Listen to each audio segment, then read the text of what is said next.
Debt is one of the most common forms of debt around the world. Just about everyone enrolled in college has gone through some type of financial aid process where they decide how much financial aid help you're going to get. I am one of those people who went through that process, the long process, and received zero help. Student debt is a growing crisis in America. Within this speech, I will speak about why student debt is so bad and how bad it actually is, how many Americans are in student debt, how much the price of college has risen, and why Americans aren't being heard for their cry for help. Now, I'm not here to tell anyone to drop out of school to stay out of debt. I am just here to explain why debt should be a common concern amongst Americans. College is one of the most highly anticipated milestones of a student's life. It is common for someone to leave high school and go right into college, but along with that college experience comes a hefty price tag. News outlets are all the time reporting on the American debt and how bad the student loan debt crisis is. On April 24th, 2019, NBC News reported in an article titled, "These 5 charts show how bad the student debt crisis really is." On these charts, it stated that 44.7 million Americans are actually in student debt, and the price tag on that is $1.47 trillion.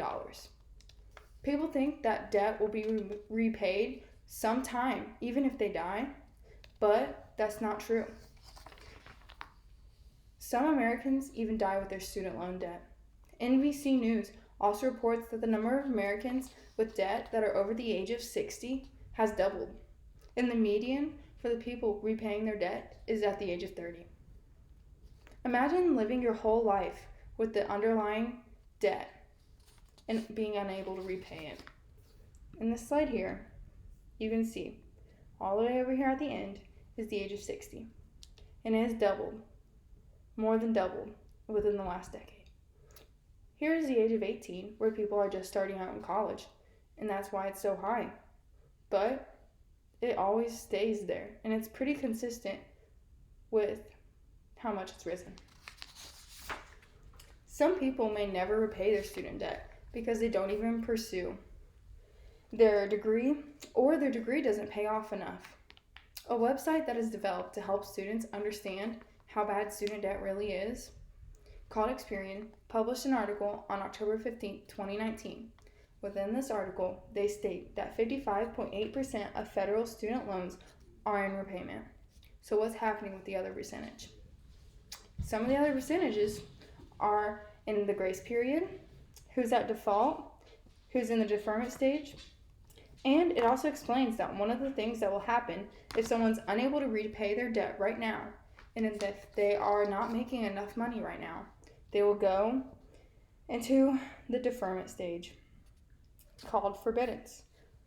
This is when the loan company grants the borrower more time to get on their feet, but the loan still gains interest. So it's still gaining and still getting higher. Now let's look at slide 3. In this slide, you can see all of the degrees that could possibly be earned and the percentage of Americans without jobs. So at the top are people with high school diplomas or without high school diplomas. And the percentage is pretty high. And then it goes all the way to a doctorate degree. And it's weird how even people with doctorate degrees are unemployed. Now that you know some statistics about student loans, let's look at what makes college so expensive. College is one of the most expensive things someone can invest in after high school. Colleges travel around to high schools to encourage students to attend, but within their pitch, they don't tell the student the underlying facts about college and the student loan crisis. Marketplace.org wrote an informational article about how America got to this place in its debt. In the article, they claim that between 1988 and 2018, public college tuition has risen over 200%. 200%. Asha Cooper, the president of the Institute for Higher Education, states that loans were actually first intended for higher income families that were able to repay them. They're not even intended for lower income families. So if that is the case, then why are student loans being given out to people who can't even repay them and don't even know what they want to be. Yes, Beth asks how much money your parents are making, but is that enough? What if the parents aren't in the picture? What if the parents aren't helping pay for college? What is this student supposed to do now? Student loans might have seemed like a good idea when they were first created, but now they're not good for our economy. Things are not so cheap today as they were 10 years ago. The American economy is crying for help because everything is rising, but the pay they bring home isn't.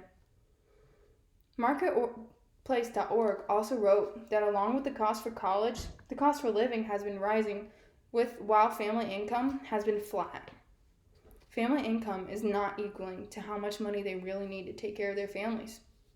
So, someone may ask, why isn't the government helping? The government is actually doing the opposite of helping. In the Marketplace.org article, it also states that the federal government is increasing the loan limits, therefore allowing people to borrow more, but taking away the grants. And grants are when you don't have to pay back. A book titled Public Science and Politics, written in 2010, states that most politicians believe that the long-term structural deficits and debts will potentially wreak havoc, but they simply drag on, and the U.S. economy will slowly increase the interest rates. The debt isn't only ruining our students' lives, it's ruining our economy. In this slide, you can see the price of tuition versus the median income for a family in America. And it is clearly a huge gap between. Yes, right now, you basically can't go to school without being in debt. And I understand that. And I'm in that same situation. But the government should be able to help. And there should be more options available to students who want to go to college and seek something after their high school degree. After this speech, I encourage you to ask yourself, why didn't I research student debt? And rethink, is student debt as bad as I thought it was? Within this speech, I hope you've realized the statistics are real. The cost of college is rising, and I hope you've now realized that the government should take a stand and help the students out of debt. Because without people in college, you wouldn't have doctors or businessmen or the important people that you see taking care of everything in America. Thank you for your time.